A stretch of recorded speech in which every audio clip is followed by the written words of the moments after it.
This is the blue margarita picture. Woo! Look at the blue on that. One thing I said with Tipsy Bartender, you gotta give us credit for some of the colors that we produce, okay? We might use a ton of blue Curaçao, but it's pretty. Okay, so lime slices, come behind that with some tequila. I ain't knocking blue Curaçao because I love it. Okay, come behind that with some tequila.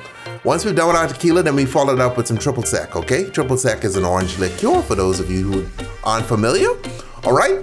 It's actually the clear version of blue Curaçao. Get in some lime juice, beautiful, all right?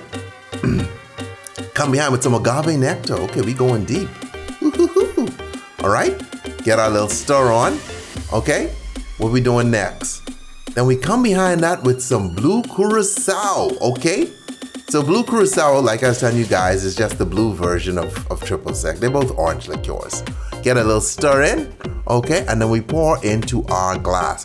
Guys, you notice a lot of times when we use pitchers, we don't put like ice and stuff in it because you want the ice melting. Keep the liquor pure, and then, you know, if you need ice, put ice in the glass that you're actually pouring into the cocktail glass. You see what I'm saying?